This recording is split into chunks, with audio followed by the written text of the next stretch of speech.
신앙은 창세기에서 시작해서 우리가 개인적으로 하나님을 만나는 것에서부터 시작하여 이제 그 계시록에 보면 새 예루살렘에 만국 백성이 들어오잖아요.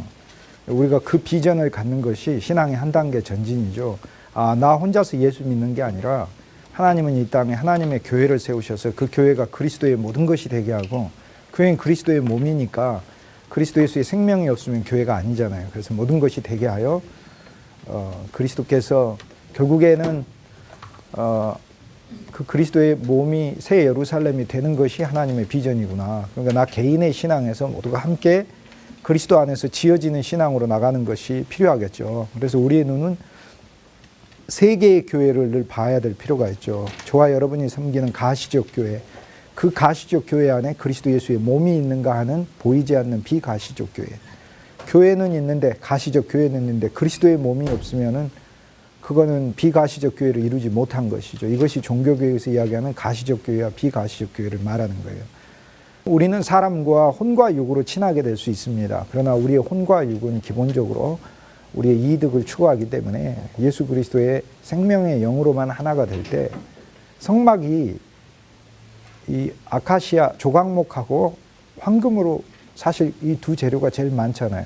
근데 아카시아는 우리 인성을 가리키니까 잘린, 주님 앞에서 십자가로 처리된 우리 자신을 말하는 거고, 황금은 하나님의 생명, 예수 그리스도, 하나님의 생명이신 그리스도 예수를, 골로새서 3장 4절에 그리스도 예수는 우리 생명이시니, 생명이신 그리스도 예수님, 예수님이 내가 곧 길이요 진리요 생명이라, 내가 생명의 물이요 생명의 떡이라, 아들을 얻는 자는 생명을 얻었고 하나님이 세상을 이처럼 사랑하사 독생자를 주셨으니 믿는 자는 멸망치 않고 영원한 생명을 얻게 하려 하심이라.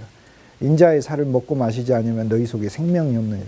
사실 예수님은 생명 때문에 세상에 오셨죠. 내가 세상에 온 것은 양으로 생명을 얻게 하고도 풍성히 얻게 하려 함이라. 사실 교회 안에는 우리가 구속받게 또는 구원받게 만든 공동체만 있는 게 아니라, 구속받고 구원받은 건 우리 전의 옛 모습에서 그리스도 안으로 옮겨진 것을 말하고, 옮겨진 우리에게 예수 그리스도는 영적 생명을, 그분 안에 있는 하늘의 생명, 신성한 생명, 거룩한 생명, 영원한 생명을 불어넣으셔서 그리스도 예수의 한 몸이 되게 하는 거예요. 그러므로 우리가 이제 사람으로 친하게 하는 것은, 그것은 한계가 있어요. 어떤 사람도 혼안에서 친한 거는요, 이게 지나고 나면은 혼안에서 친할 뿐이지 진정한 하나됨이 안 돼요. 결혼 생활 해보셔서 아시잖아요.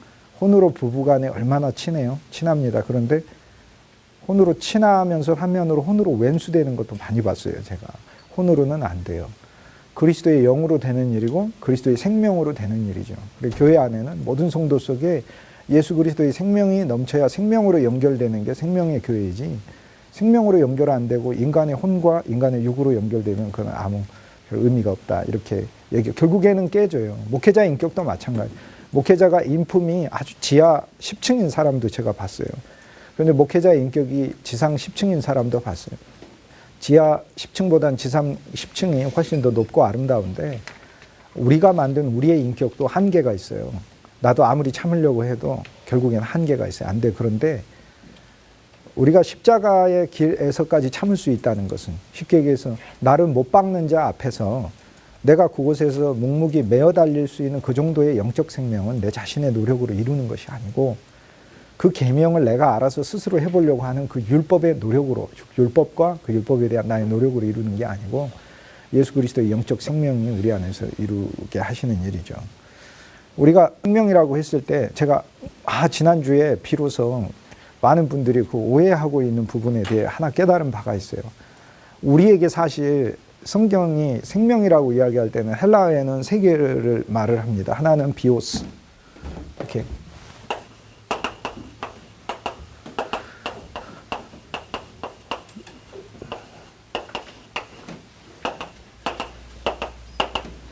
첫째, 비오스는 우리 이 육체의 생명을 가리켜요.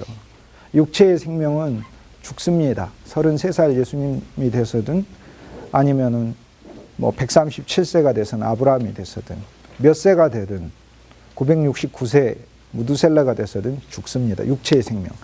인간 생명은 푸스케예요. 육체 생명하고 틀려요. 이 인간 생명은 죽음을 통과해서도 계속 남아있는 나 자체 존재를 구성하는 나의 생명이에요. 이것도 하나님으로부터 줬고, 비오스 육체 생명도 하나님으로부터 줬어요. 그래서 푸스케는 인간 생명을 가리켜요. 근데 우리는 죽을 때 인간 생명이 없어지지 않아요.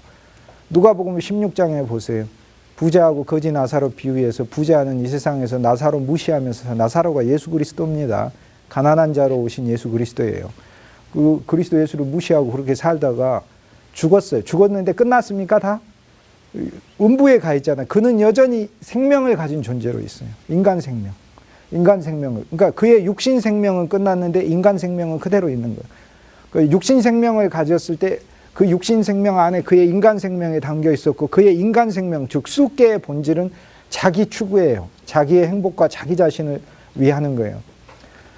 그러니까 나를 위해, 나란 존재는, 인간 생명은 나란 존재는 나를 위해서 살게 돼 있어요. 기본적으로. 그런데 성경의 조에, 예수님이 생명이라고 말할 때 예수님은 조에를 가리키시는 거예요. 내가 길이요 진리요 생명이라. 에고 에이미 호 호도스. 길이요 실제요. 호 알레테이아.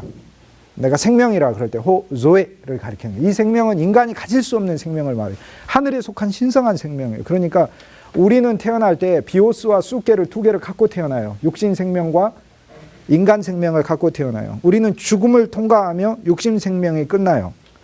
그런데 여전히 자기 숫계, 자기 생명이 남아있는 자는 영원한 형벌에 가지만 그리스도 예수를 영접한 순간 영원한 생명이 이 소위 숫계를 삼키고 덮고 있는 거예요. 그러니까 우리가 예수님 믿었을 때부터 영원한 생명이 사실 우리 생명의 본질이 되었어요. 그것이 영원한 생명이에요.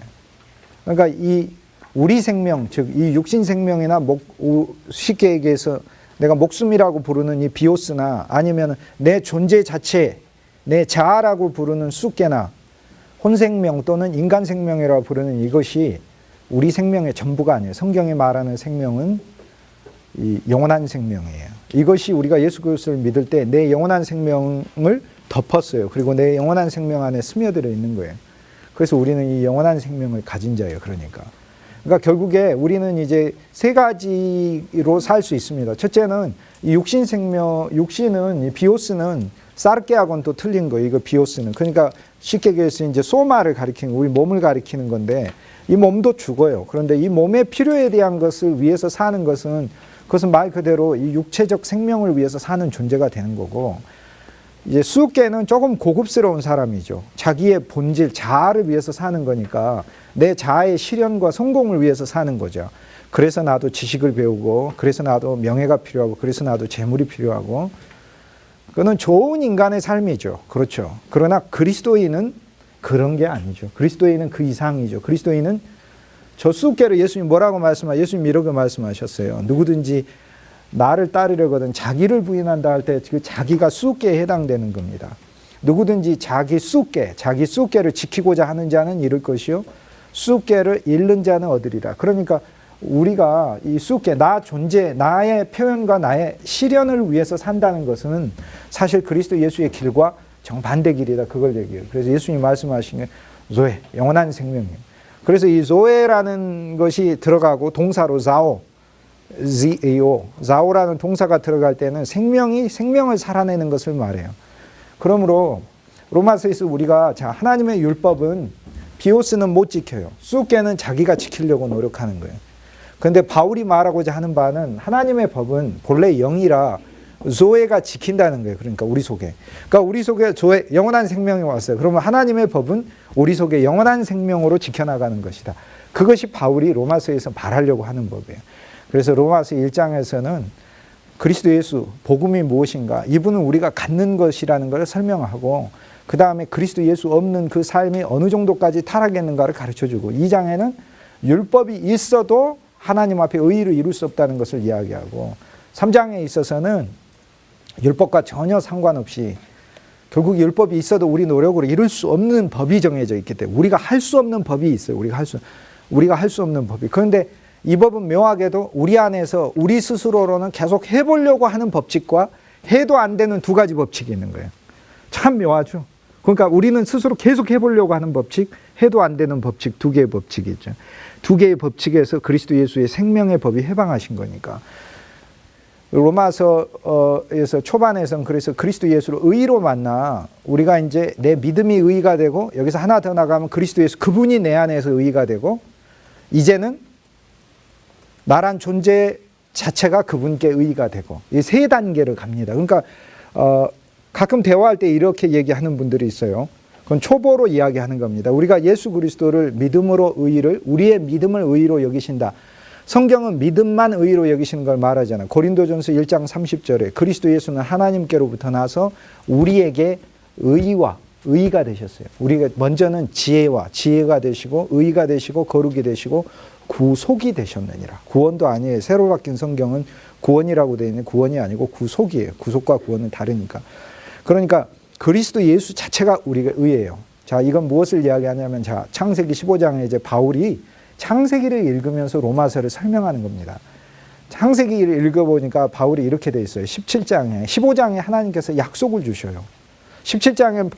창세기 17장에는 아브라함이 할례를 받습니다. 할례는 자기가 자기 육신을 스스로 쳐서 노력하는 종교적 행위를 가리키는 거예요. 그런데 창세기 15장에 아브라함이 잠을 자고 있는 하나님이 아브라함을 장막 밖으로 이끌어내요. 아브라함아 하늘을 보라. 저 하늘의 별처럼 너에게 많은 자손을 얻게 하리라. 너에게 많은 자손을 얻게 하리라가 아니라 바울이 정확하게 설명해 너에게 한 자손을 주어 한 자손으로 많은 자손이 나오게 하리라 이렇게 얘기하죠. 이 약속을 줬어요. 그러니까 이게 아브라함이 이걸 믿었잖아요. 이것을 믿으니 하나님이 이를 의로 여기니라. 이것을 이제 바울이 보면서 먼저 우리가 예수님을 믿을 때 우리의 믿음이 작든 크든 우리의 믿음은 정말 작을 수도 있고 클 수도 있어요. 어린 양을 출애굽기 12장에 보면은 잡아가지고 이렇게 그 피를 문설주에 바르는데 하나님이 그 분량을 얼마 바르라고 얘기 안 해줬어요. 예를 들어서 피의 분량이 어떤 사람은 한 방울을 묻혔을 수도 있고 어떤 사람은 가득 문설주에다가 다 칠해 놓을 수도 있어요. 하나님은 어쨌든 바르라고 말씀하셨어요.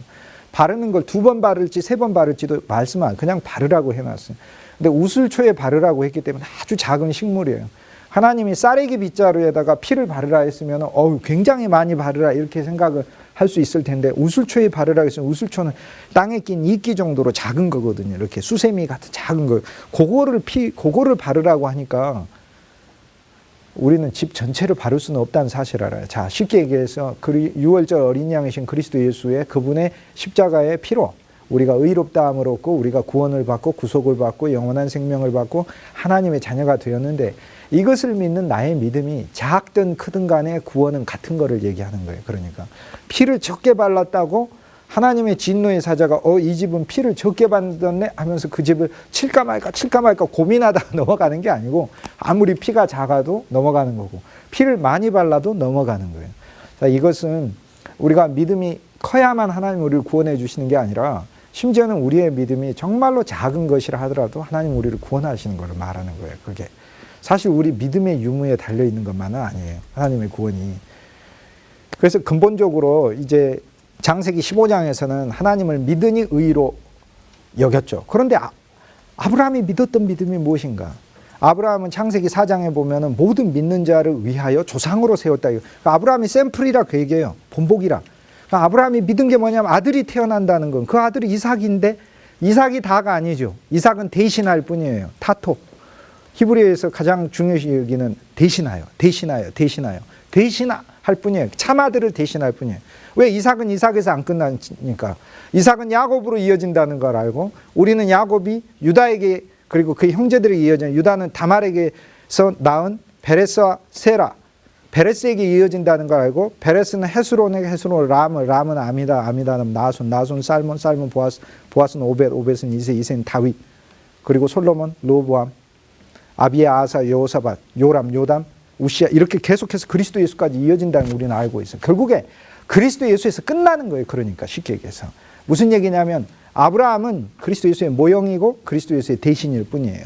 결국 아브라함에게 아들이 태어난다는 이야기는 그리스도 예수가 태어난다는 이야기. 이것을 바울이 읽고 있는 거예요. 그러니까 첫째 15장에서는 약속을 믿는 믿음, 예수님을 믿는 나의 믿음이 의의가 돼요. 그런데 21장에 보면은 이삭이 태어나요. 즉 쉽게 얘기해서 내 안에 진짜 태어나는 거예요. 즉 쉽게 얘기해서 예수님을 믿는 나의 믿음이 이제 의의가 되고 두 번째는 예수 그리스도 자체가 내 안에 태어나 그분이 나의 의의가 되시는 거예요. 여기 두 번째 단계예요. 그러니까 우리는 이 신앙이 여기서 더 나아 나의 믿음만 의의가 될 뿐 아니라 내 안에 그리스도 예수가 의의 자체로 있어요. 그분은 모든 것이라 의의 자체예요. 그러니까 쉽게 얘기해서 우리는 우리 믿음이 의롭다 여기심을 받은 것은 기초 입문일 뿐이에요. 입문. 창세기 15장일 뿐이에요. 우린 창세기 21장에서 이삭이 태어남, 쉽게 얘기해서 그리스도 예수가 우리 속에 의로 태어남의 선물을 이제 받는 거죠. 그래서 더 나가게 되는 거죠. 그런데 21장에서 끝나는 게 아니고 22장에 보면 로마서 12장에 바울이 뭐라고 해요? 그러므로 형제들아 하나님의 모든 자비하심으로 내가 너희에게 권면하노니 너희 몸을 하나님께 드리는 산 제물로 드리라. 이렇게 되죠. 창세기 21장을 얘기하고 있어요. 22장을 얘기하고 있어요. 21장은 이삭을 낳게 했고 이삭이 태어났고 이삭이 태어난 걸 보았고 창세기 22장에서는 그 이삭을 드리죠. 번제단에. 쉽게 얘기해서 우리 안에 그리스도가 이제 태어나는 의, 그리스도가 우리 안에 의로 있어요. 그런데 이 그리스도가 하나님께 다시 드려져야 된다는 것을 얘기를 하는 거예요. 그런데 그거를 바울이 로마서 12장에서 이야기를 하고 있고 야고보가 이것을 야고보서에서 더 쉽게 풀어서 설명해요.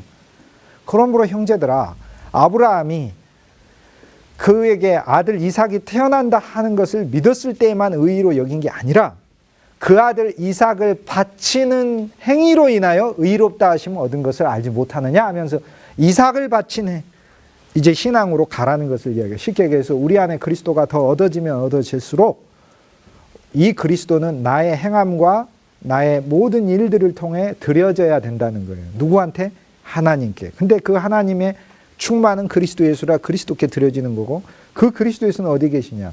이 소자에게 한 것이 나에게 한 것이니라. 이렇게 하니까 결국에 우리는 우리 주위에 있는 모든 사람들에게 쉽게 얘기해서 내 안에 있는 이 그리스도 예수가 내가 그들에게 물 한 그릇을 대접할 때 그 물의 실제가 되셔서 다시 드려진다는 것을 성경은 말하고 있구나. 이 삼중의를 성경은 이야기하고 있어요. 이것이 바로 로마서에서 이야기하는 삼중의 의. 그래서 로마서를 우리가 볼 때 잘 오해하는 게 믿음의 의만 말한다고 한노. 로마서는 믿음의 의에서 출발하여 그리스도 예수 그분 자체가 우리의 의가 되는 즉 이삭이 태어나는 창세기 21장. 그 다음에 태어난 그 그리스도 예수는 형제의 사랑과 나의 행함으로 다시 그리스도의 몸에 바쳐지는 것. 이것이 창세기 22장. 이것이 바울이 창세기를 읽으면서 아브라함에게 일어난 이 사건을 통해 이것이 우리 성도에게 일어나야 하는 것이구나라고 이야기를 하는 겁니다. 이것이 이제 로마서 전체에서 첫 번째 이야기하고는 의에 관련된 전반부 주제예요.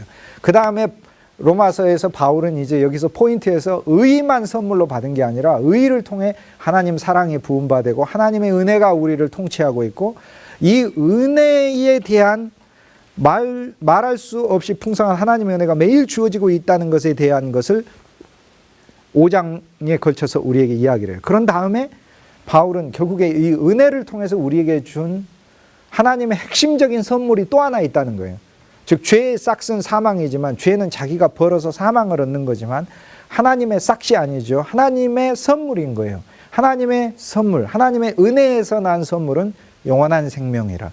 그러니까 결국에 생명이 우리 속에 선물로 들어왔다라는 걸 알게 됐어요. 결국에 우리는 이제 단순히 우리가 구속받고 구원받고 죄사함 받는 이 신앙에서 이제 한 단계 전진해야 돼요. 뭘로? 바울이 말하고자 하는 생명으로 전진하는 거예요. 생명. 하나님의 영원한 생명이 우리에게 선물이다. 그 다음에 바울은 이 영원한 생명 안에 또 영원한 생명이 주체가 돼요. 주체가 되는 거죠. 인간 생명은 내가 주체가 되는 거지만 이건 내가 주체잖아요. 그러나 영원한 생명은 하나님 생명이고 신성한 생명이고 하늘의 생명이잖아요. 나에게서 나지 않은 생명이거든요. 나에게 들어온 생명이거든요.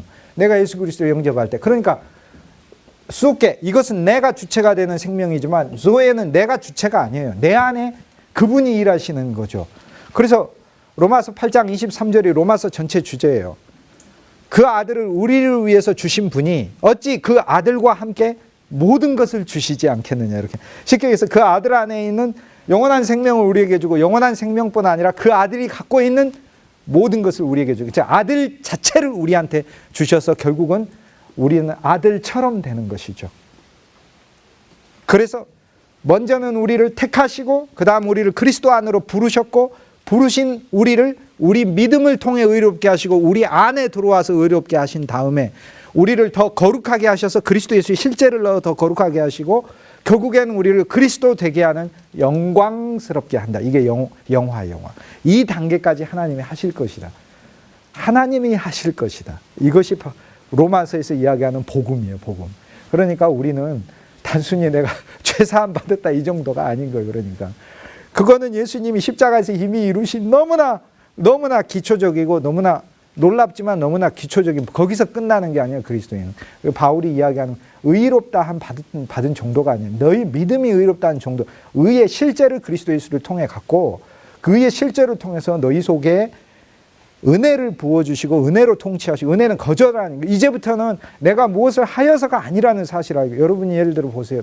다 은혜잖아요. 여러분 태어날 때 여러분 부모님한테 데이트 비용 대줘가지고 태어난 사람 누가 있어요? 이렇게 뇌물 써가지고 어머니 저 먼저 나가고 싶습니다 하면서 동생보다 먼저 나가 태어나게 해주세요 해가지고 제가 계좌로 이번 주 두 분 스테이크 드시라고 입금했습니다. 이래가 태어난 사람 누가 있어요? 오늘 아침 여러분이 주무시는 데서 일어나서 저녁에 주무실 때까지 숨 2만 번 쉬었는데 여러분이 숨 쉬는데 돈 치르셨어요? 여러분이 이 받은 햇볕에 대해서 여러분이 대가를 치르셨어요? 사실 진짜 곰곰이 살펴보세요. 우리가 세상에서 돈 치르는 일부의 것들 때문에 우리는 정말 우리 삶에 필수적이고 없어서는 안 될 것들이 정말 거저 왔는데, 그럼 주무실 때 오늘 내가 숨을 2만 번 쉬어서 이 공기가 너무 감사해. 사실 이렇게 사는 사람은 없죠. 감사하다 이렇게. 제 얘기는 뭐 감사하라 그 뜻이 아니라 이거 뭘 얘기하냐면, 나의 옛사람은 지난주 말씀드렸듯이 염려를 매일 하잖아요. 옛사람은 진짜 부지런해요. 하루도 빠지지 않고 매일 염려해요. 오늘 아침에도 염려하더라니까요. 저는 평생 그리스도 예수를 먹었는데도 오늘 아침에도 제가 염려하더라고요. 오늘 아침에도 저의 옛사람은 죄와 사망을 저한테 그림처럼 보여주더라고요. 그런데 바울이 말하는 바가 뭐예요? 옛사람도 그렇게 부지런한데 그리스도의 부지런함은 너희하고 비할 바가 아니다. 저는 그걸 보고 하나님은요, 우리가 몰라서 그렇지 오늘 하루 이 공기처럼 이 햇빛처럼 정말 상상할 수 없는 은혜를 우리한테 그냥 정말 부어주셨어요. 지금도 부어주고 계시고, 내가 눈이 멀어서 못 볼 뿐이지. 못 볼 뿐이죠. 그런데 그 은혜의 모든 선물 가운데 가장 중요한 것이 우리 안에 소위 영원한 생명을 준 것이라. 그래서 이 생명에 의해서 주님이 우리를 의의 실제가 되게 하시고 우리를 더 거룩하게 하시고 그분이 거룩하게 하시고, 그래서 생명의 영이 우리를 정죄하지 않고 생명의 영이 우리를 해방하고, 우리의 생각과 마음을 생명의 영을 따라 행하면 우리에게 평강이 오고, 정반대로 육신 내 자체에다가 두게 되면 사망이 오게 돼요. 그러므로 우리는 그리스도 예수를 만나는 순간부터 나 자신을 보는 것을 멈춰야 합니다.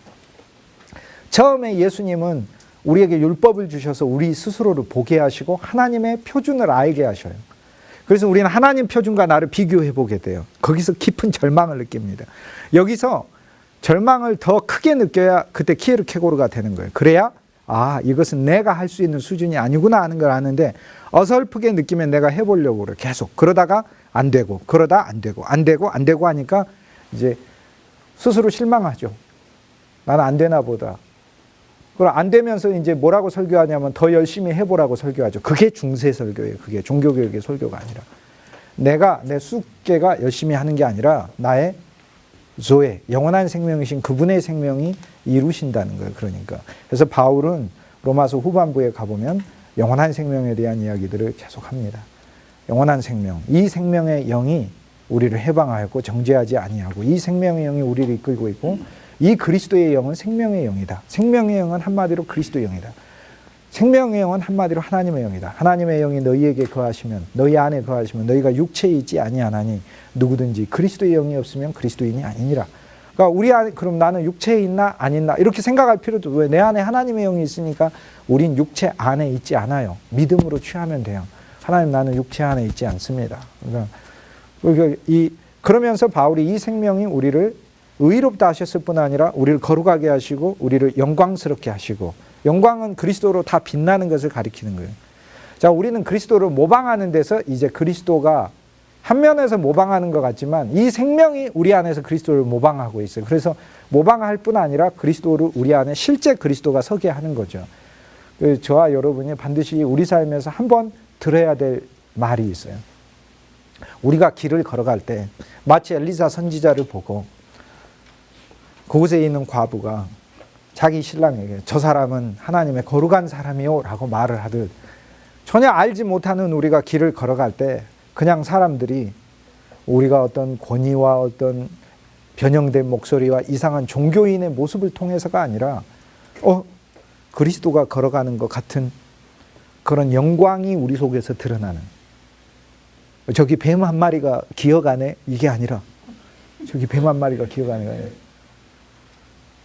저기 그리스도가 걸어가네 라는 그것이 우리 삶에 정말 이루어지는 게 우리의 기도의 제목이다. 이것을 그리스도로 추구하는 것이다. 이렇게. 그러니까 로마서에서 전체 바울이 말하고자 하는 바는 그거예요. 그런데 그 그리스도 예수로 가득 차서 해야 할 일이 무엇이냐? 창세기 22장이다 그 말이에요. 교회는 그리스도의 몸이라 너희 자신을 하나님께 제물로 바치는 것이다. 결국에. 그런데 우리는 이것이 내 노력으로 되는 일이야. 이 과정을 통해서 되는 것이다. 이게 바울이 로마서에서 기본적으로 말하고자 하는 겁니다. 성경에서 살다고 이야기하고 로마서 1장 17절. 오직 의인은 믿음으로 살리라. 제타이, 자오, 산다. 그러니까 믿음으로 살아간다는 비오스를 말하는 게 아니에요.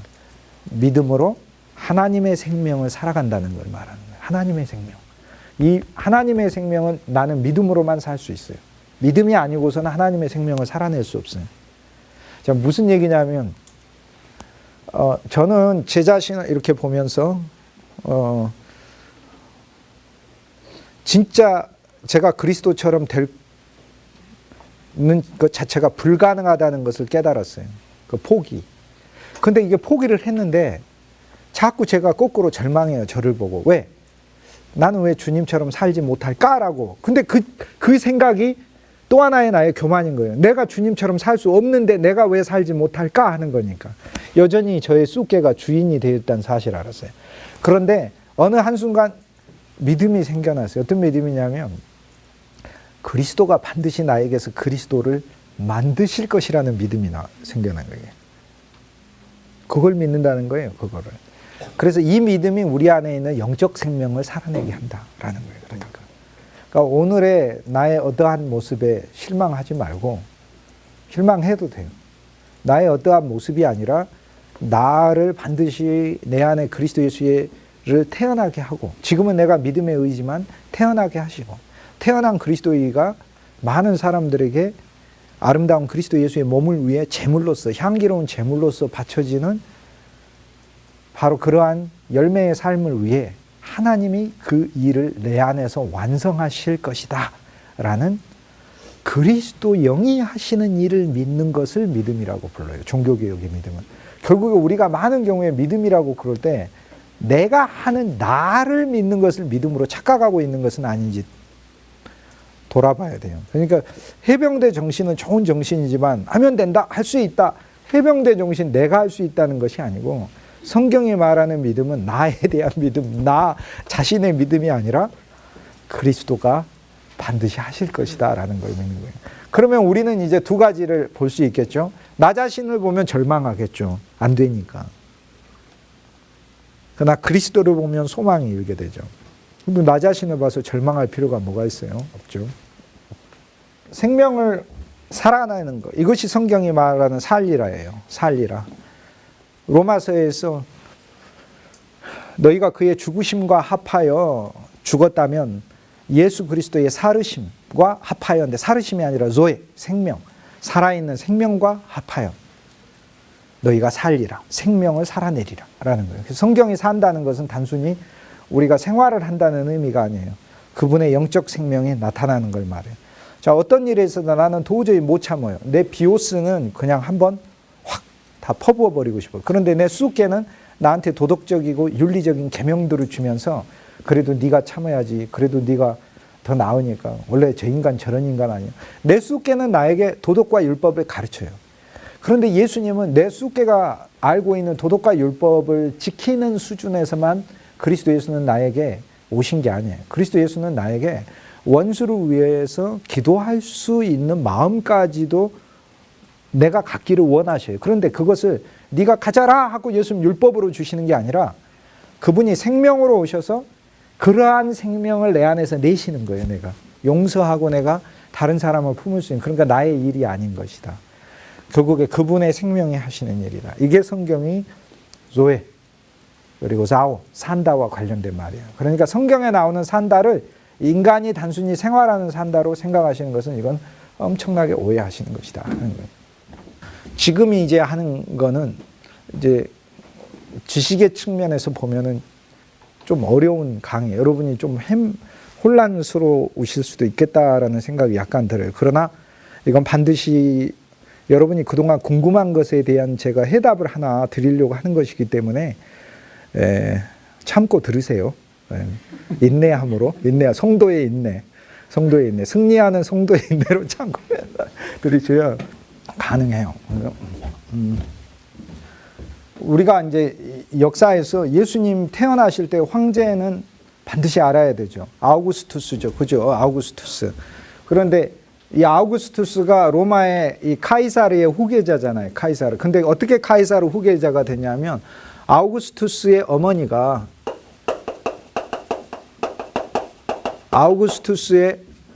어머니가 누구냐면 카이사르의 조카예요. 카이사르 조카.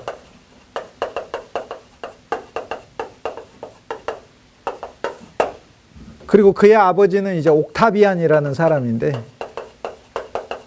그러니까 카이사르 조카이기 때문에 그의 어머니가, 그래서 아우구스투스는 조카의 아들이니까 손자, 조카 손자라고 해야 되겠죠. 조카 손자. 그래서 카이사르가 아우구스투스를 조카 손자로 해서 이 카이사르의 후계자가 됩니다. 근데 이 아우구스투스는 결혼을 3번을 하게 되는데 첫 번째 부인 스크리보니라는 여인을 통해 딸 하나를 낳습니다. 이 딸 이름이 줄리아예요. 줄리아. 근데 이 딸을 아우구스투스는 이 딸을 정략 결혼을 여러 번을 시켜요. 제일 첫 번째 당시에 이제 원래 줄리아 결혼을 두고 가문이라 로마 가문 유력 가문이라고 했었는데 자기 남편이 곧 죽자 아우구스투스는 이 줄리아를 당시 로마에서 최고 장군인 마쿠스 아그리파라는 장군한테 결혼을 시켜요. 그래서 아그리파하고 줄리아하고 둘이서 결혼을 해가지고 그래서 자녀 5을 낳았는데 그 중에 이제 가이우스라는 아들도 낳고 루키우스라는 아들도 낳고 그 다음 아그리피나라는 딸을 낳아요. 이 아그리피나는 이제 아그리피나 1세라고도 부르고 아그리피나 소위 어머니 아그리피나라고도 불러요. 영어로는 엘더라고 그러는데 그래서 요 5을 낳지만 요 셋만 이제 이름을 아시면 돼요. 근데 그러니까 아우구스투스는 이 첫 부인을 통해서는 이렇게 낳았어요. 그런데 아우구스투스는 결혼을 한 번 더 합니다. 그래서 또 한 번의 결혼을 통해 리비아라는 여인하고 결혼을 해요. 그런데 이 아우구스투스는 리비아하고 결혼을 하는데 리비아한테는 본래 전 남편하고 결혼을 해가지고 전 남편 티베리우스 클라우디우스라는 남편이랑 결혼을 해가지고 이 리비아는 아들이 따로 둘이 있었어요. 그 첫 아들이 티베리우스고 두 번째 아들이 클라우디우스 드루수스라는 아들이에요. 클라우디우스가 여러 번 나오니까 제가 일부러 이름을 써놓는 거예요. 클라우디우스 드루수스라는 아들이에요. 그러니까 이 아들은 아우구스투스 아들은 아니에요. 그러니까 아우구스투스는 아들이 없고 딸만 있는데 딸 하나만 있어요. 이 두 사이에서는 자녀가 안 태어나. 아우구스투스와 리비아 사이에서는. 그러나 아우구스투스는 이제 첫 부인이 아니라 두 번째 부인을 너무도 끔찍이 사랑하고 좋아하고 그랬어요. 그렇지만 후계자는 딸 줄리아를 통해서 낳은 손자들에게 물려주려고 했어요. 그래서 이 손자들 둘을 소위 이 후계자로 임명을 하고 그리고 동전을 수백만 개 만들어가지고 우리식으로 한 방송이죠. 동전이 방송이니까 지금은 인터넷 생중계를 하지만 중요한 일 생중계 하잖아요. 바로 이렇게 차 타고 나오고 들어가고 뭐 하는 거 다. 그런데 당시에는 이제 동전으로 다 이야기를 하기 때문에 가이우스와 루키우스를 아우구스투스는 자기 동전의 뒷면에다가 두 사람을 새겨가지고 이런 식으로 이제 새긴 거죠. 제가 하나 보여드릴게요. 샘플로. 요 앞에가 아우구스투스고요. 이게 아우구스투스고 여기 여기 보면 디비 카이사르 아우구스투스 이렇게 써졌어요. 그 다음에 카이사르 아우구스투스 이렇게 또 써졌고, 카이사르의 아들 카이사르 아우구스투스다 그런 얘기예요. 그리고 여기 뒤에 두 사람인데 이 사람이 바로 가이우스하고 루키우스라는 그의 아들이에요. 손자예요, 손자. 가이우스와 루키우스가 근데 세상을 떠납니다, 일찍. 둘이 병들어서 죽습니다. 죽고 나서 사실상 후계자를 그러니까 아우구스투스가 둘 수 없으니까 후처 리비아가 이미 결혼해가지고 데리고 온 티베리우스를 양아들로 삼고, 그래서 이 티베리우스가 그 다음 황제가 됩니다. 아우구스투스가 죽고 나서. 그래서 이 아우구스투스 시대 때 예수님이 태어나고 티베리우스가 그 다음 황제가 돼요. 그 다음 황제가 되는데 이 티베리우스도 역시 이제 후손이 없이 죽죠. 그런데 이 티베리우스는 아우구스투스의 후계자지만 친아버지가 아니잖아요. 그래서 이 티베리우스는 이거를 한번 보실까요? 이거는 이제 티베리우스가 그 다음에 황제가 돼서, 티베리우스는 예수님 공생애 할 때 황제죠. 예수님 태어났을 때는 그의 아버지 아우구스투스고, 황제가 돼서 펴낸 주화인데 이런 주화를 수백만 개를 펴냅니다. 이게 2000년 전에 예수님 시대 동전이잖아요. 데나리온. 그런데 그 뒷면에 이 사람이 바로 리비아라는 자기 어머니예요. 그러니까 리비아. 신격화해서 리비아를 신격화해서 그래서 동전으로 만들어 놓습니다. 근데 티베리우스가 죽고 나자 그 다음에 황제는 누가 되냐면 이 티베리우스도 후손이 없으니까 그 다음 황제를 이 줄리아의 딸 아그리피나가 낳은 아들이 하나 있어요. 그 아들이 칼리귤라예요. 그래서 이 칼리귤라가 그 다음에 황제가 되는 거예요.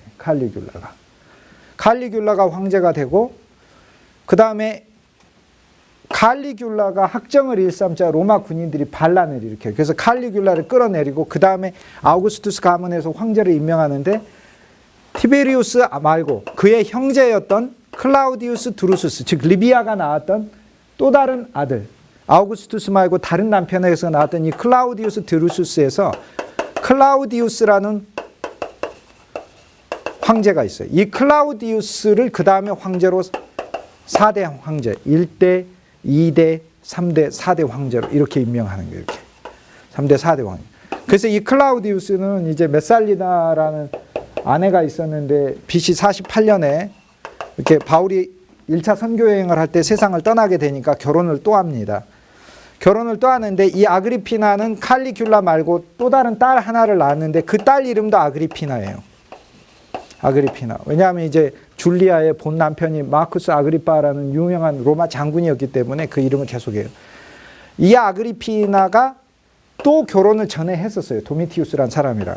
그래서 아들이 네로라는 아들을 가지고 있었는데 클라우디우스가 자기 본 아내가 죽고 나니까 이 아그리피나하고 재혼을 합니다. 근데 조카죠, 조카. 엄밀히 하면 이쪽에 관계가 조카됩니다, 조카가 돼요. 그래서 둘이 결혼을 하는데 네로를 양아들로 데리고 와서 그래서 네로가 5번째, 그 유명한 네로가 5번째 아들이 됩니다. 이게 2000년 전에 아우구스투스의 데나리온인데 제가 앞에서부터 쭉 돌릴 테니까 조금 전에 보았던 데나리온이에요. 근데 앞에 이제 약간의 이제 그 벗겨진 게 있어서 그런데 뒷 모양은 그대로 똑같아요. 이게 2000년 전에 아우구스투스가 펴낸 데나리온 하루 일당이에요. 그 보시면 되고, 이게 예수님 시대에 있었던 바로 그 티베리우스의 데나리온이, 예수님께서 그 바리새인과 서기관들 유대인들에게 시험을 받으신 적이 있죠. 가이사에게 세를 내는 게 가합니까? 그런 예수님이 너희에게 데나리온이 있느냐 이렇게 물어보셨어요. 그죠? 데나리온이 있습니다. 당시 로마 동전 중에 데나리온은 따로 이렇게 구별된 단위예요. 그 데나리온이 있습니다고 보여줬을 때 그때 황제가 티베리우스이기 때문에 티베리우스 동전이 80%가 깔려 있고 나머지 10%에서 20%가 이전 황제 데나리온이에요. 이전 황제 데나리온은 새로운 황제가 들어오면 그 위에다가 새로 찍어냅니다. 이렇게 열을 가해가지고 밋밋하게 한 다음에 새로운 황제 초상을 찍어내요. 그래서 이것은 티베리우스의 데나리온이에요. 그래서 이 데나리온은 실제 그 시대 때 로마 제국 전체에 풀렸던 그 200만 개가 넘는 데나리온 중에 하나이라 진짜 유대 땅에서 예수님이 이렇게 지칭했던 그 데나리온일 확률이 200만 분의 1 정도로 이렇게 가능성이 있다는 거예요. 근데 그 뒤에 보면 이 리비아가 이렇게 있어요. 그래서 하나는 아우구스투스의 손자, 예수님 탄생하시고 곧 세상을 떠나게 되는 두 손자가 나와 있는 아우구스투스의 데나리온, 또 하나는 티베리우스의 데나리온. 이렇게 제가 보여드릴 테니까 이걸 보시라. 이건 진짜 2000년 전 겁니다. 여기서 이제 제가 여러분에게 이야기하고자 하는 거, 이제 자기 차례가 되신 분은 그걸 보시면서 다른 분은 이제 중요한 얘기에 집중을 하세요. 우리가 흔히 예수님이 언제 태어났는가 이렇게 역사를 AD, BC로 나누죠. BC는 Before Christ라는 영어로 쉬운 건데 AD가 조금 어려운 단어예요. 라틴어로 안노 도미니, ANNO 도미니 이렇게 되어 있습니다. 안노 도미니.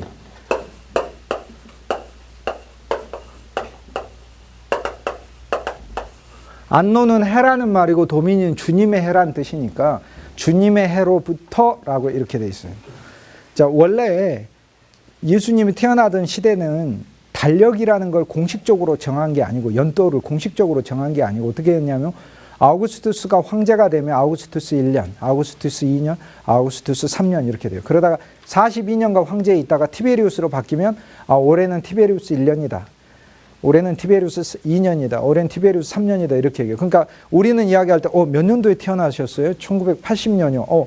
몇 년도 태어나셨어요? 1960년이요. 이렇게 얘기하지만 우리는 그 시대 때는 언제 태어나셨어요? 그러면 저 아우구스투스 35년째 태어났어요. 그러면 그러세요? 저는 아우구스투스 30년째 태어났는데 그럼 제가 5살이 많은 거죠. 그러니까 그런 식으로 이야기하는 거예요. 그게 그래서 황제가 바뀌는 게 그게 연도가 바뀌는 거예요. 그래서 어느 누구도 연도를 한꺼번에 다 모아서 사용할 생각을 못했다가 나중에 기독교 로마 제국이 들어서고 나서 기독교 문화가 유럽 제국에 퍼지게 됐을 때 AD 500년경에 엑시구스, 디오니수스 엑시구스라는 수도사가 있어요. 디오니수스 엑시구스. 이건 주님의 해에라는 뜻이에요. 주님의 연도에라는 말이죠.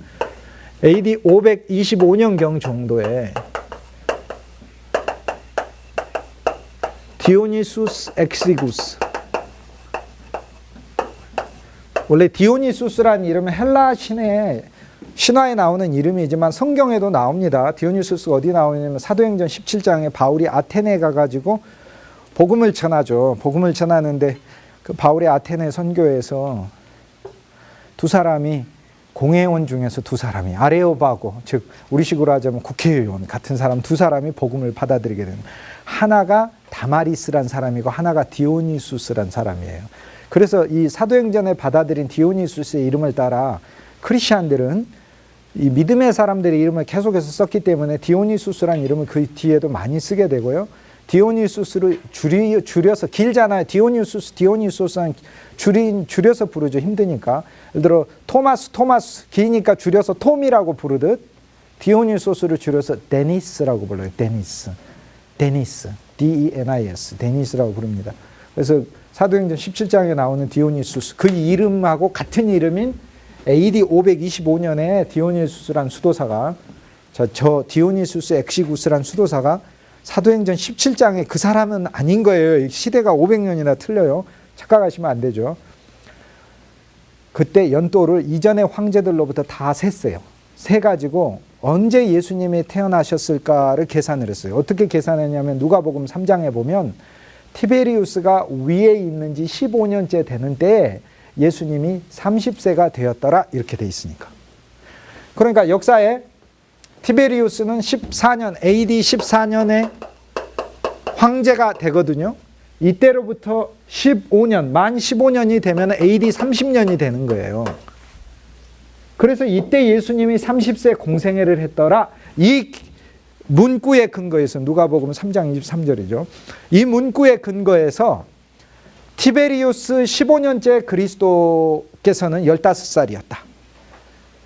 그러니까 결국에 아우구스투스 생애 때 그리스도는 탄생하셔서 그 아우구스투스 통치에 27년째 되는 해에 그리스도가 탄생하셨다고 결정을 했어요.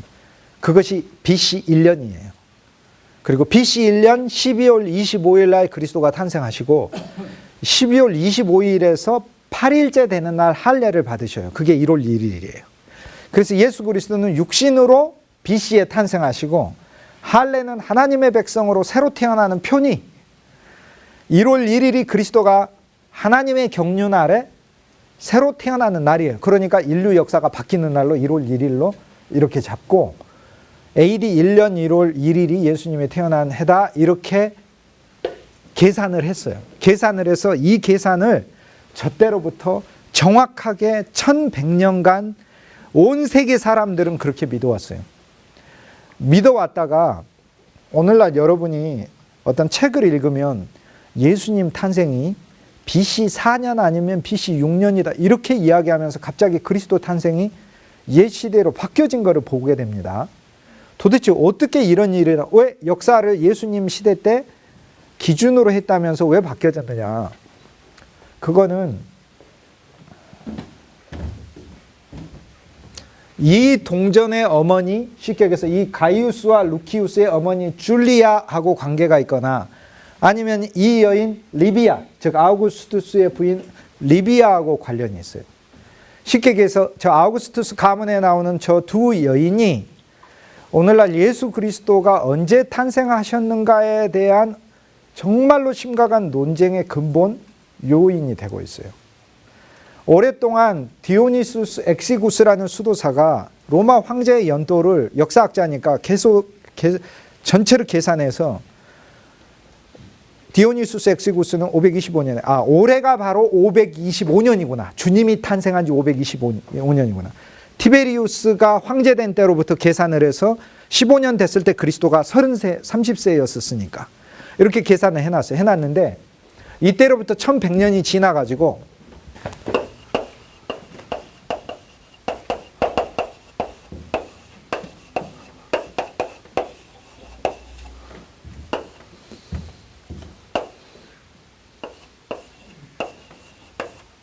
로렌티우스 수슬리가라는 폴란드 학자가 고대 문헌책을 이렇게 읽다가 보니까 요세푸스의 글에 티베리우스 황제가 아우구스투스의 두 번째 부인 리비아의 아들로서 소위 양자도 되고 이렇게 전처의 아들로서 와서 계부인 아우구스투스 밑에서 성장해가지고 황제가 되잖아요. 그런데 이 로렌티우스 수슬리가라는 500년 전의 학자가, 약 400년 전의 학자가 고대 문헌을 읽다가 요세푸스 글에 헤롯이 아들이 있는데 그 헤롯의 아들 중에 헤롯 빌립 2세라는 아들이 있어요. 헤롯의 아들 때 헤롯 빌립 1세, 헤롯 빌립 2세, 헤롯 아켈라오, 유다를 다스리는 헤롯 아켈라오, 그 다음에 갈릴리 지역의 헤롯 안티바스 여러 아들이 있어요. 그 다음에 골란 고원을 다스린 북쪽에 헤롯 빌립 2세라는 아들이 있어요. 그 헤롯 빌립이 아버지 헤롯이 죽고 나서 아버지 헤롯이 죽으면 바로 그 즉시 이제 제국을 다스리는데 예수님이 사역하셨던 벳세다라는 동네가 있거든요. 갈릴리 호수가 있으면 갈릴리 호수에 이렇게 갈릴리 호수가 하프 모양으로 돼 있어요. 그래서 키노로 케네사렛 호수라고 부르는데 키노사르가 이제 악기, 이스라엘 악기를 말하니까 하프처럼 생겼어요. 여기 북쪽에 여기가 가버나움이고 여기 북쪽에 벳세다라는 마을이 있어요. 조그만 마을. 이 벳세다라는 마을이 베드로의 고향이기도 하고 안드레가 이곳에서 있고 빌립이 여기서 있었는데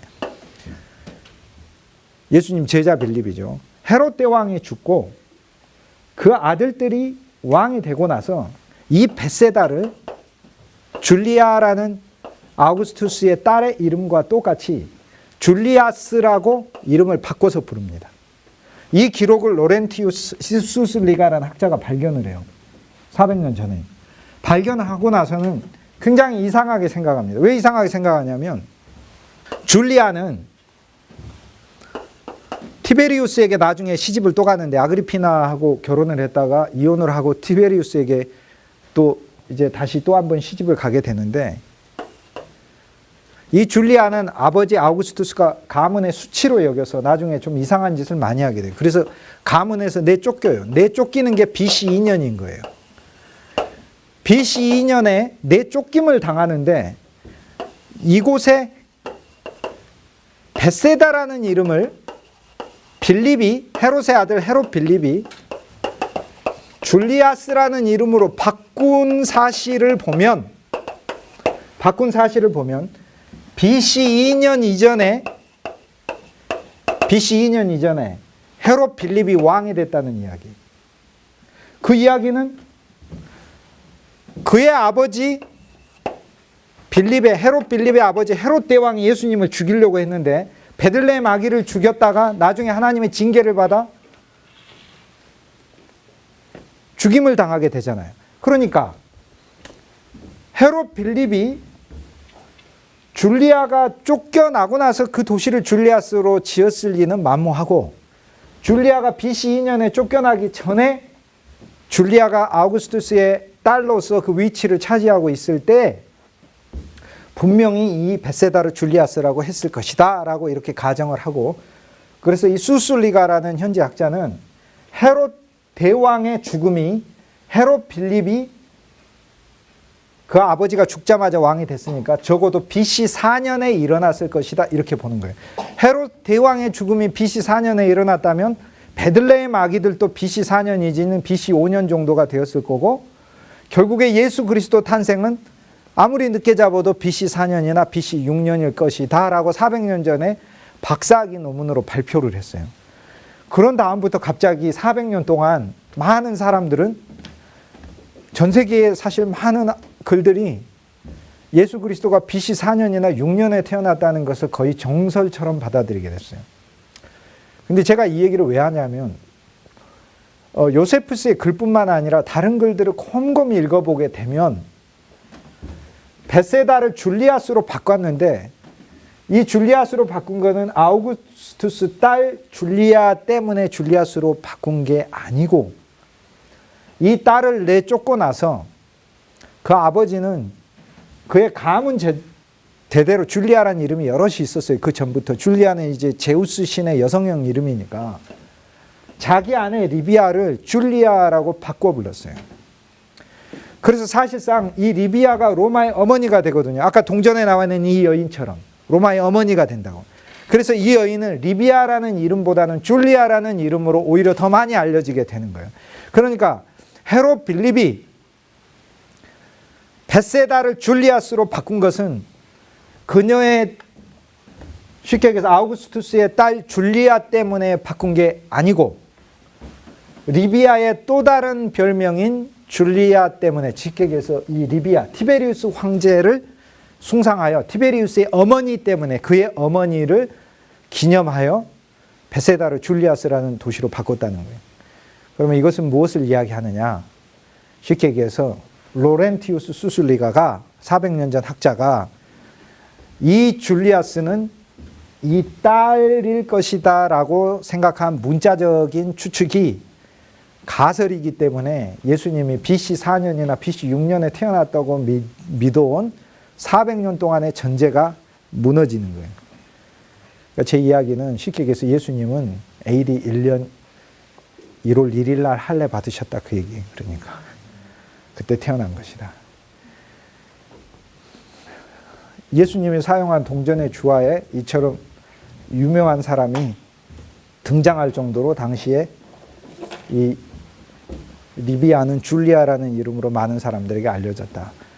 그러므로 한순간의 역사에서의 부재가 400년 동안 우리에게 많은 오해를 불러일으켜왔고, 여전히 수많은 사람들은 헤롯이 죽은 연토를 여전히 BC 4년으로 이거에 근거해서 잡고 그냥 그렇게 이야기를 하고 있어요. 그런데 오늘날에 이제 문헌 연구를 더 한 결과, 아, 그게 아니구나. 로마사에 대한 이제 더 치열한 연구를 한 결과, 아, 이 줄리아스라는 벳세다 도시의 이름 개명이 딸 줄리아가 아니고 아내 리비아의 다른 이름이었다라는 것을 알게 돼서 결국에는 BC 2년에 딸 줄리아가 쫓겨난 것이 예수님의 탄생 기원의 근거가 될 수 없다라고 요즘에 많은 학자들이 다시 생각하고 있어요. 그래서 예수 그리스도는 AD 1년 1월 1일 날 할례 받으시고 그 8일 전인 12월 25일 날 세상에 탄생하셨다. 이렇게 얘기를 해도 무방하다는 겁니다. 다윗의 자손은 다윗의 씨를 가리키는 말이고 씨, 다윗의 아들은 후이오스, 스페르마 두 단어가 틀려. 아들은 후이오스라는 아들이에요. 마태복음 1장 1절에 아브라함의 아들이요, 아들, 아브라함의 자손이요, 자손이 아들이죠. 아브라함의 자손이요 다윗의 자손이신 예수 그리스도, 이것은 후이오스, 아들, 헬라어로 아들이란 얘기예요. 아들이란 얘기는 구약 성경에 나오는 그 아브라함이 누구냐, 다윗이 누구냐, 또 다윗의 후손들인 그 솔로몬은 누구를 이야기하냐. 성경에 보니까 역대하 31장에 보면 너무 풍성한 장이 있어요. 31장 같은 경우 히스기야가 여호와 하나님 앞에 백성들의 의와 진리와 하나님 앞에 온전함을 추구하고 하나님만 구하고 살면서 그의 백성들이 풍성하고 은금이 많아지고 이것을 또 하나님의 전에 드리고 하나님의 전에 드렸을 뿐 아니라 전에 드린 것을 모든 사람에게 다 나누어 주고, 이 히스기야 정말 놀랍다. 이 히스기야의 이 땅에서의 이 모형의 사역, 모형이라는 말은 누군가 지시한다는 거지. 이 히스기야 사역을 이루실 분이 그리스도 예수다라는 거예요. 그러니까 그리스도 예수는 우리에게 이렇게 히스기야로 오시는구나 라는 걸 우리는 알 수 있는 거죠. 그러니까 결국에 다윗의 아들이다, 이 이야기는 그 다윗 왕의 왕권을 가지고 오신 분이라는 얘기고, 다윗의 씨다, 그 이야기는 그 왕권을 우리 속에서 세우실 분을 말하는 거예요. 그러니까 요게 다릅니다. 아브라함의 아들이고 아브라함 자손이에요. 아브라함의 아들은, 그러니까 아브라함의 씨고, 즉 아브라함의 아들이고 아브라함 자손이라는 것은 아브라함의 후이오스, 아들이시라는 것은 그분이 우리에게 약속된 이삭으로 오셨다는 것을 말하는 거고, 그분이 내 독자이신 거예요. 그분이 내 존재이신 거예요. 내 존재. 그런데 아브라함의 씨라고, 스페르마, 아브라함의 씨라고 또 로마서 4장에 또 얘기를 해요. 바울이 다른 단어로. 아브라함의 씨는 틀려요. 아브라함의 아들하고. 아브라함의 씨는 우리 속에 아브라함의 속성을 가지고 오신 분이라는 걸 가리켜요. 쉽게 얘기해서 나는 아브라함의 씨이신 그리스도를 가졌어요. 그러므로 나는 아브라함의 믿음이 나한테 있어요. 그러니까 어떤 사람은 믿음이 없다 그러는데 곰곰이 생각해 보세요. 아브라함의 씨가 그 속에 있어요. 그러니까 아브라함의 믿음이 있어요. 그러면 그 아브라함의 믿음은 어떤 믿음이냐 하면서 바울이 설명하잖아요. 갈 바를 알지 못하고 떠나는 믿음. 얼마나 감사해요. 그 다음에 자기 몸이 죽은 것 같아도 약속을 믿어 의심치 않는 믿음. 근데 이게 정말 중요한 믿음이죠. 예를 들어 우리가 성결, 거룩해짐에 대한 소망을 가졌어요. 주님이 날 거룩하게 하실 걸 믿는다. 그런데 제가 이 믿음을 가졌네요. 그런데 다음날 봤더니 내가 좀 더 거룩해진 게 아니고 심히 중하여진지라 더 심각해졌어요. 그러니까 절망이 생겨. 아무래도 아닌 것 같다. 나는 아닌 것 같다. 자, 사라가 너에게 아들이 있으리라 약속을 하나님이 75세에 주었는데 그 다음 해에는 몸이 좀 더 건강해지고 이제 자전거도 타기 시작하고 조깅도 하기 시작하고 등산도 하기 시작했더니 갑자기 몸이 이렇게 회춘하기 시작하면서 점점 그래서 99세가 되었을 때는 정말 이 젊은 여인의 몸이 딱 되었다. 그러니까 진짜 하나님의 아들이 태어나겠구나 라고 성경에 돼 있다는 게 아니고 99세가 되어 몸이 어떻게 되냐면 오히려 죽게 되고 경수가 끊어져. 난 진짜 소망이 없네 라는 걸 알았을 때 그때 이삭이 태어났다는 거예요. 그러니까 우리는 이제 거룩에 대한 우리의 열망이 경건의 열망, 거룩의 열망 이런 책 이름이 많잖아요. 그 열망을 가지면 한 면에서 내가 봐야 될 거는 그 열망대로 내 삶이 절대 안 간다는, 오히려 거꾸로 사망이 내게 역사하는 걸 더 보게 되는 거예요. 그럴 때 더 믿어 의심치 않는 거죠. 뭐를요? 결국에 그리스도가 태어날 거다라는 걸, 그리스도가 태어날 거다라는 걸 믿어 의심치 않는다라는 얘기예요. 11절에 지난주에 봤습니다. 신령한 은사를 나누어 주어 너희를 경고케 하려 함이고, 12절에 너희와 나의 믿음을 인하여 피차 아니함을 얻으려 함이라. 여기서 교회를 보셔야 돼요. 교회는 뭐하러 오는 것이에요? 나 혼자서 하나님께 예배드리러만 오는 것이 아니에요. 나의 믿음을, 역대기에 보면은 하나님의 좋은 사역자들이, 왕들이 사역자예요. 목회예요. 거기 등장하는 다 한 사람 한 사람이 목회자요, 사역자요, 지도자요, 신앙의 이 인도자들이에요. 전부 다. 히스기야든 어떤 사람은 히스기야 같고 어떤 사람은 아몬 왕 같아. 아몬 왕. 아몬 왕은 상하궁전 지으면서 자기 상하궁전 짓는 데만 있고, 이것은 유다의 왕이라기보다도 이스라엘의 왕이라고 이야기할 수 있어요. 무슨 얘기냐면 약속의 자손으로서 그리스도인으로 살기보다는 그냥 이스라엘 백성인 거예요. 그냥 하나님을 알고 산당 제사 드리면서 세상의 풍요로 살고자 하는 그런 지도자, 그렇게 인도하는 지도자인 거예요. 그러니까 그 정작 지어진 건 자신의 상하궁전이에요. 상하궁전 이런 거 짓고 이러는 거죠. 그러니까 아니면 므낫세든지 오히려 더 악한 그런 그 지도력을 보인다든지 이렇게. 그런데 거기 보면은 히스기야 같은 왕 또는 여호사밧 같은 왕은 신실한 왕이죠. 요시야 같은 왕도 그렇고, 거기 하나님이 그의 왕국을 축복하사 그의 왕국의 창고에 들은 것이 많게 하시며 금과 은과 여러 가지 철과 값진 재료들이 보석이 많게 했다. 이거를 성경을 로마서 7장 14절 율법은 본래 영에 속한 것이니, 구약에 있는 이 말씀들은 그리스도 안에 있는 영적 보화를 가리키는 것이지, 진짜 우리 눈에 보이는 이게 그 모조금, 이 세상의 금은 모조예요. 그리스도가 진짜 금인 거예요. 그 모조금을 말하는 게 아니에요. 그러니까 진짜 금의 실제는 그리스도를 말해요. 그러니까 황금은 예수 그리스도의 생명이요, 은은 유다가 30을 받고 팔아넘긴 그리스도 예수의 구속의 가치를 말하는 거고, 동은 심판을 말하는, 하나님 앞에 내가 종결되고 끝난 나의 모습을 말하는 거예요. 그러니까 생명수는 동으로 만든 대야에 있다, 이 이야기는 자기 자신이 종결되지 않은 사람은 결코 남을 씻어줄 수는 없어요. 이렇게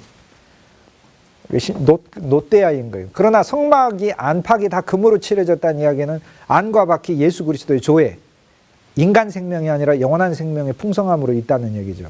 자, 제가 이 기절을 왜 얘기를 하냐면, 하나님의 교회는 올 때 성도들이 영적 보화를 가져와야 되는 거예요.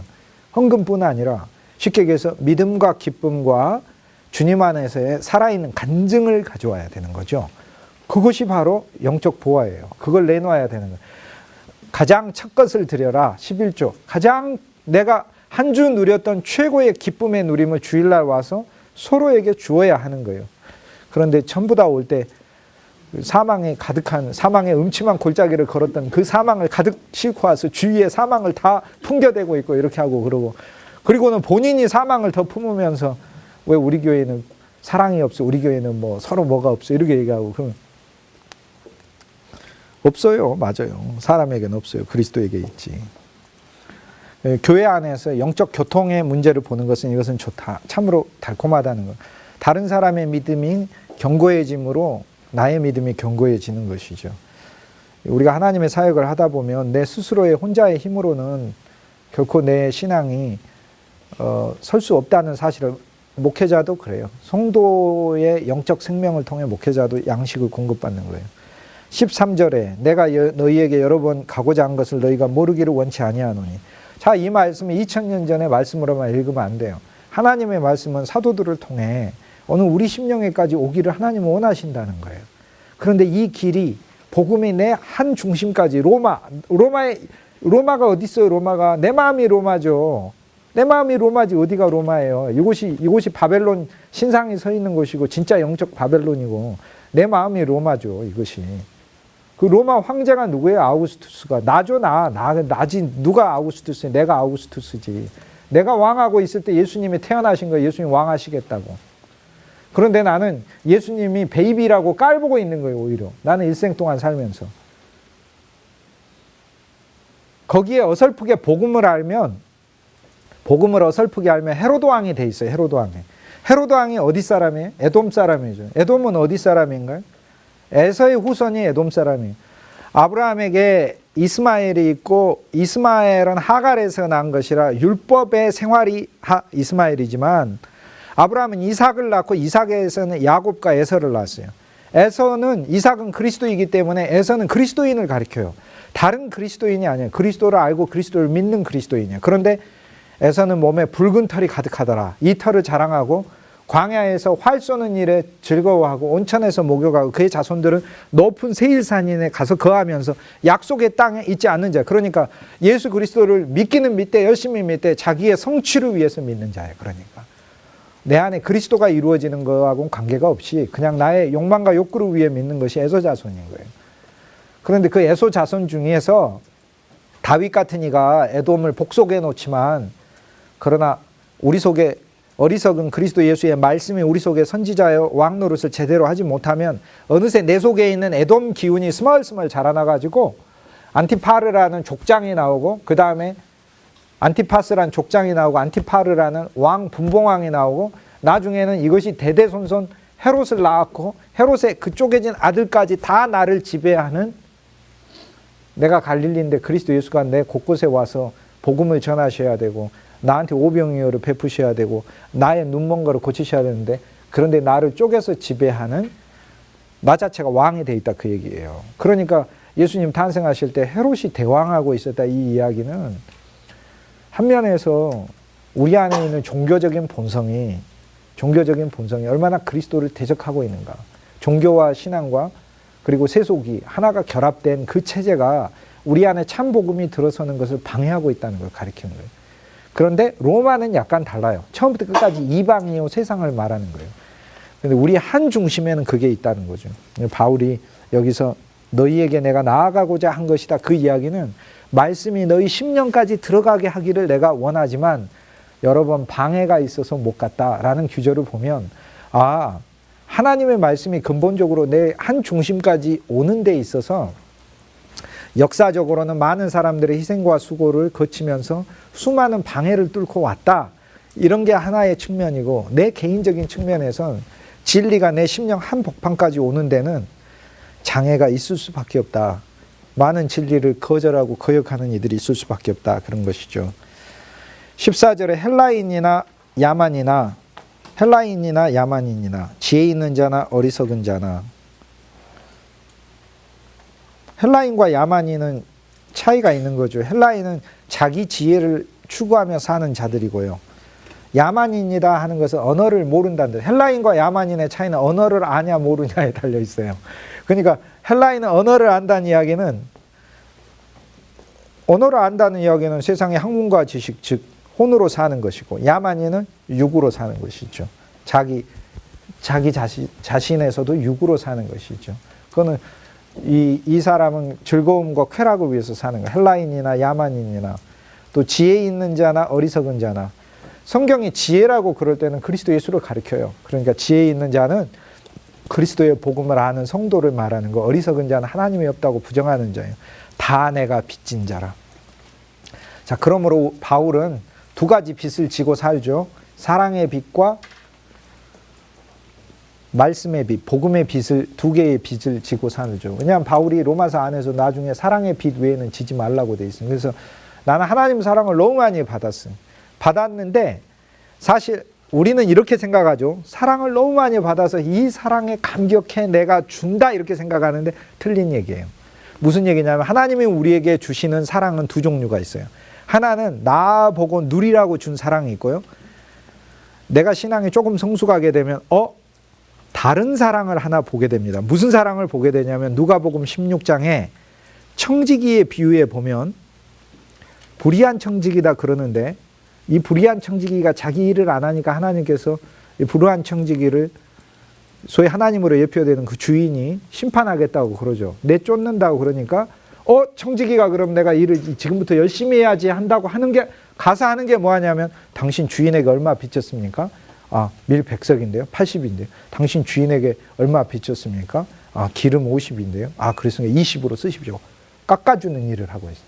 그러니까 주인이 갑자기 와가지고 잘했다고 칭찬을 해요. 이런 어이없는 일이 일어나요. 우리식으로 봐서. 이게 왜 그러냐면 우리가 생각할 때 청지기란 우리 너무 세상적인 이득에 그 기준으로 세상 일을 보고 있어요. 우리는 어떤 기업이 잘 된다 그럴 때 그 기업이 얼마 이득을 남겼느냐 이렇게 보지만 하나님의 관점에서는요 그렇게 안 봐요. 너가 얼마나 썼느냐가 하나님의 관점이에요. 그러니까 하나님은 청지기를 하나님의 것을 나눠주라고 채용한 건데 이 사람은 나눠주지 않고 있었어요. 그러니까 불의하다는 거예요. 그러니까는 내가 너를 내쫓겠다 하니까 이제 내 본연의 일이 뭐 하는 일이에요? 그러니까 나눠주는 일이에요. 그러니까 당신 얼마 빚졌어요? 그렇습니까? 내가 그 빚을 탕감해 주겠습니다. 하면서 오히려 나누어 주는 일을 하는 거예요. 이러니까. 그래서 사실 하나님 우리에게 준 사랑은 그 사랑이 정말 풍성하여 그 사랑을 내가 남들에게 전한다. 이건 빚진 게 아니에요. 뭘 이야기하냐면 하나님 우리에게 두 개의 사랑을 줘요. 나 자신에게 물붓듯 붙는 사랑이 있고 또 하나의 사랑은 남한테 주라는 아예 주라고 주는 사랑이 있어요. 그러니까. 그래서 우리는 본질상 두 개의 사랑을 받았으니까 하나는 남에게 줄 수밖에 없는 빚진 자로서 살게 돼. 이게 바울이 기본적으로 가지고 있는 시각이에요. 그렇기 때문에 우리는 내가 넉넉하여 남도 가지세요라는 그것은 그런 차원이 아니에요. 여기서 빚진 자라고 바울이 이야기할 때는 본래 이것은 내 것이 아닌 거예요. 하나님이 남에게 주라고 준 사랑이 있다는 사실을 깨닫는 게 중요한 거예요. 이게 그런 면에서 이제 바울이 빚진 자다 이렇게 하는. 15절에 그러므로 할 수 있는 대로 로마에 있는 너희에게 복음 전하기를 원한다. 그래서 이 로마에 있는 우리 쉽게 얘기해서 우리 역시 로마의 사람들에게까지 우리 주위에 있는 세상 사람들에게까지 우리 복음 전한다는 건 복음은 그리스도 자체이고 말씀 자체이시니까 능력과 믿음과 의와 생명의 복음 자체가 우리를 통해 나누어지기를 원하는 것이죠. 바울의 영은 사실 복음을 위해 불탔는데 우리도 역시 이제 우리의 매일의 생활 가운데 그리스도의 복음 안에 들어있는 의의 복음, 말씀의 복음, 믿음의 복음, 능력의 복음, 생명의 복음이 복음의 여러 면들이죠. 이 복음들이 우리를 통해서 더 공급되고 전파되기를 늘 원하는 영 가운데 있어야 되는 거죠. 이것이 이제 15절에 바울이 말하고자 하는 기본적인 뜻이죠. 복음 전하는 것은 그래서 빚진 거예요. 우리는 복음을 전해서 뭔가 상급을 받는다 생각하는데 바울은 거꾸로 빚을 갚는 거예요. 그러니까는 너무 당연한 거죠. 복음이 나에게서 저절로 등장하는 것은 이것은 그래서 우리는 상이 없고 영혼을 얻는 것이 상일 뿐이에요. 많은 사람들이 영혼을 얻는 것 그 자체가 나한테 상이에요. 왜냐하면 그들의 영혼을 얻어 믿음 안에서 서로 견고하게 되니까. 그러니까 나한테 상이 되는 것이지 내가 전도를 많이 하는 행위 때문에 나한테 상이 있고 이런 차원으로만 이해하는 것은 초보적이다 이렇게 얘기할 수 있어요. 1장 16절에 복음을 부끄러워하지 아니한다 그러는데 부끄러워한다는 말은 무시한다는 말과 같은 말이에요. 어떤 사람은 복음을 무시합니다. 쉽게 얘기해서 무슨 얘기냐면 내가 스스로 해보려고 해요. 그런데 바울이 뭐라고 그래요? 복음은 하나님의 능력 자체라고 그래요. 그러니까 복음이 능력이 있는 것이 내가 능력이 있는 게 아니에요. 그래서 사람들은 복음을 무시해. 쉽게 얘기해서 복음을 그냥 내가 듣고 마는 걸로만 생각해요. 또는 내가 수용하고 영접하고 믿는 소식 정도로만 생각하는데 복음은 하나님의 능력 자체예요. 그래서 복음을 무시하지 말라 그 말이에요. 이 복음이 일할 거라는 이야기예요. 내가 복음을 무시하지 아니하노니 나는 그 말씀이에요. 복음을 무시하지 않는다. 복음을 부끄러워하지 않는다. 이것이 진짜 방법이에요. 복음을 우습게 생각하지 않고 복음을 무시하지 않는다는 거죠. 그러니까 이 복음은 내 안에서 진짜 역사할 것이라는 걸 내가 알아야 돼요. 그러니까 내 노력과 복음이 언제나 충돌한다는 사실을 보는 것은 중요합니다. 이것을 중요합니다. 우리는 우리가 하나님 말씀을 전할 때 열심히 전하는 내 노력과 사실 복음은 충돌한다는 걸 볼 필요가 있어요. 복음이 자체로 능력이 들어있구나라는 거예요. 그러니까 복음이 구원 자체이고 복음이 구원하는 거지 내가 스스로 구원을 이루고 성취하는 것이 아니죠. 복음은 능력이기 되니까 모든 사람에게 구원을 주는 하나님의 능력이 되니까 이것이 왜 복음입니까? 그건 왜 기쁜 소식이냐? 예수님이 우리 안에서 구원을 이루시는 능력으로 오셨다는 거예요. 그러니까 나는 나 자신을 봤을 때 보통 능력을 가진 사람이 아니고서는 나를 구원할 수 없다는 사실을 내가 알죠. 그런데 그리스도 예수는 복음 자체이고 능력 자체이시라 그분이 날 구원해 가신다는 거예요. 그러니까 복음이 능력이 있는 겁니다. 하나님의 능력에는 파괴의 능력이 있고 구원의 능력이 있는데 내게 온 복음은 나를 구원하시는 능력으로 온 것이죠. 모든 믿는 자에게 구원을 주시고 이루시는 하나님의 능력. 그러니까 능력 자체로 복음은 우리 안에 있습니다. 그러니까 복음은 우리 안에 있는데 복음은 하나님의 능력이다. 내 안에 하나님의 복음이 능력으로 있는 것을 말해요. 17절은 복음에는 또 하나님의 능력만 있는 게 아니라 하나님의 의가 나타났어요. 이 복음은 그리스도의 다른 말이에요. 쉽게 얘기해서 그리스도는 하나님의 능력이요, 그리스도는 기쁜 소식이요, 그리스도는 하나님의 의 자체예요. 그런데 그리스도는 하나님의 의 자체인데 그리스도 안에 하나님의 의가 있기 때문에 우리가 그리스도를 소유하면 하나님의 의가 우리 속에 계시되는 거예요. 복음에는 하나님의 의가 나타나서 우리를 믿음에서 믿음에 이르게 한다. 이 구절이 그동안 어려운 기절이에요. 믿음에서 믿음으로에 대한 이야기가 예수님 믿는 사람들 숫자만큼이나 많은 이해가 있어요. 많은 이해가. 그런데 가장 대표적으로 놀라운 이해들을 몇 가지 소개를 하면, 첫째, 어거스틴이 이해한 게 있어요. 어거스틴이 이해한 거는 같습니다.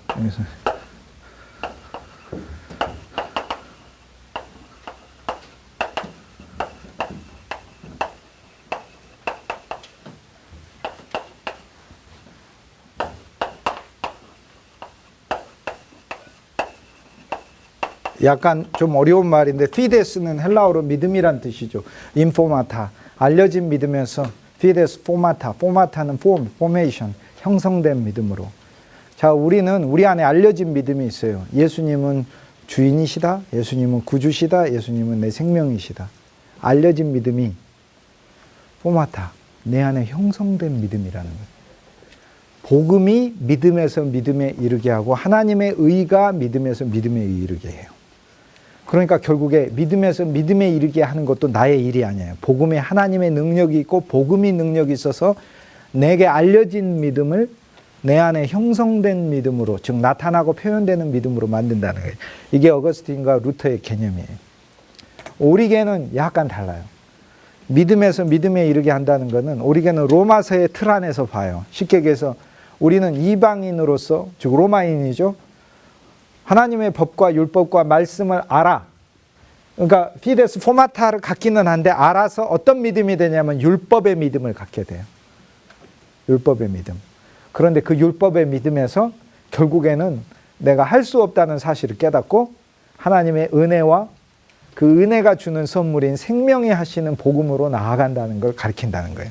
그래서 율법의 복음에서 은혜의 복음으로 라는 거예요. 율법의 복음은 우리가 하나님의 심판 아래에 있다는 하나님의 뜻을 알려주고 하나님 거룩을 알려주고 하나님 표준을 알려주고 하나님 백성이 되게 하는 것이고, 그리고 그리스도께 인도하는 복음이 되는 거고, 은혜의 복음은 그리스도 자체 인도하는 게 아니라 그리스도 자체를 나의 모든 소유가 되게 하는 복음이에요. 그래서 이 두 믿음이 사실 그리스도 예수 안에서 우리에게 변이가 일어나야 돼. 하나. 오리겐의 이 해석은 놀라운 해석이에요. 또 하나 풀이가 있어요. 1장 18절에 보면은 17절과는 달리 17절에는 복음의 하나님의 의가 나타나는데 18절에는 뭐가 나타나냐면 진리를 불의로 대하는 자. 진리는 그리스도 예수를 가리켜요. 성경에서 뭐든지 모르겠으면 그게 그리스도 예수예요. 그리스도 예수가 진리예요. 진리를 불의로, 쉽게 얘기해서 의가 아닌 것이다. 예수님 우리에게 의로 왔는데 예수님 보고 의가 아니다 이렇게 대하는 자들에겐 하늘에서 하나님의 심판이 나타난다 이렇게 돼 있어요.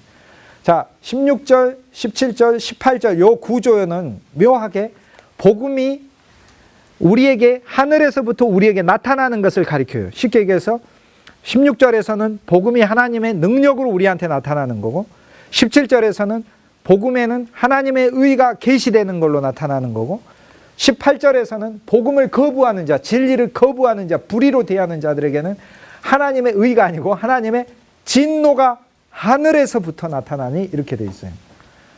그런데 17절에 보면 진리를 불의로 대하는 게 아니라 진리를 영접하는 자들은, 즉 복음에 기대는 자들은 믿음에서 믿음에 이르게 한다라고 얘기를 하니까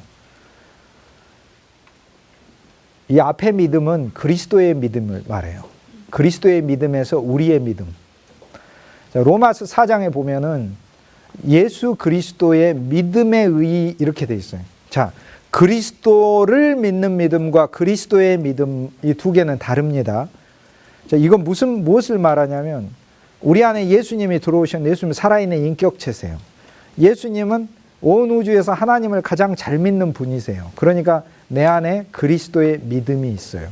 그리스도는 하나님을 믿는 믿음을 가진 분으로 있어요. 그래서 예수님의 믿음이 내 믿음인 거예요. 그래서 실은 로마서에서 본질적으로 말하는 게 믿음에서 믿음으로라고 이야기를 할 때는 내 안에 그리스도는 오셔서 믿음 하나도 갖지 못한 내게 그리스도의 믿음을 내 믿음으로 빌려주시는 거예요. 그러니까 빌려주는 게 아니라 실은 소유하라고 주신 거예요. 주신 다음에 이 믿음을 내가 그리스도와 연합하여 온전히 그리스도의 믿음이 내 믿음이 되는 거예요. 그게 바로 믿음에서 믿음으로예요. 이거를 이제 이 종교개혁자들에게 오게 되면 이제 조금 더 근대에 특히 이제 앤드루 머레이나 또 A.B. 심슨 같은 하나님의 사역자들 오게 되면 조금 더 실제적으로 믿음에서 믿음으로를 더 다양하게 적용합니다. 예를 들면 믿음에서 믿음으로, 오늘도 믿음에서 내일도 믿음으로, 그죠? 내년에는 체험으로, 내년에도 믿음으로. 그렇죠. 자, 칼빈에게 오게 되면은 더 교리적으로 이거를 더 적용합니다. 굉장히 풍성해요. 칭의는 무엇으로 받습니까? 노력으로, 믿음으로. 성결은 무엇으로 받습니까? 믿음으로. 거룩함, 영광스럽게 되면 무엇으로 받습니까? 믿음으로. 치유는요? 그렇죠. 이게 믿음에서 믿음으로 라는 걸 이야기를 해요. 그러니까 이것은 모든 것의 원칙이 되는 거예요. 우리는 이제 믿음에서 믿음으로의 뜻이 기독교 역사 안에서 하나님의 이 말씀에 대한 깊이를 가졌던 많은 사람들의 그것을 다 취할 필요가 있어요. 그래서 사람들의 하나님 말씀 살아있는 거예요. 살아있는 것은 하나가 아니라는 뜻이에요. 그것은 다양한 표정이에요. 우리는 살아있기 때문에 어떤 때는 얼굴이 이렇게 되기도 하고 저렇게 되기도 하고 그렇게 되는 거예요. 하나님 말씀 살아있기 때문에 각 사람의 형편과 상황에 맞춰서 믿음에서 믿음으로를 다양하게 적용해야 될 필요가 있어요. 오늘도 믿음으로 살고 내일도 믿음으로 살고 칭의도 믿음으로 되는 거고 성화도 믿음으로 되고 성결도 믿음으로 되는 거고 성령 충만도 믿음으로 되고 내가 치유도 내가 그냥 믿음으로 이미 내 안에 있다는 믿음으로 되는 거예요. 그게 그리스도의 믿음이 내 믿음이에요. 이 믿음이 나의 참 믿음으로 이렇게 옮겨져 가는 과정이 믿음에서 믿음으로예요. 나는 한 면에서 율법의 믿음을 가졌어요. 내가 행해보려고 하는 믿음. 그런데 이 믿음에서 하나님의 계명을 알고 내가 이 계명을 지켜야 된다는 그 나의 종교적 틀의 믿음에서 그분의 은혜와 생명이 그분을 살아낸다는 이 믿음에서 믿음으로 나아가게 한다는 거예요. 이게. 그래서 나는 그리스도에 대해 알려진 믿음이 있어요. 많은 믿음들이. 우리가 설교하는 모든 것들은 알려진 믿음들을 조성해요. 그런데 이 알려진 믿음이 그들 속에 살아내는 믿음이 되도록 그들이 노력하는 게 아니라 16절에 바울이 딱 규정해 놨잖아요. 복음엔 하나님의 능력이 나타났다고. 그러니까 그 속에 하나님의 능력이 하시는 일이다라는 겁니다. 1장 22절부터 이제 저희가 봐야 되는 부분인데 이 부분은 좀 어려워서 오늘 제가 진도를 못 나가겠네요. 이거는 중요하니까 다음 주에 꼭 가져오셔야 됩니다. 제가 이게 웬만해서는 제가 정리 안 하잖아요. 얘기하지. 오직 복잡하면 제가 할 수 없이 정리를 했겠습니까? 오직 복잡하면.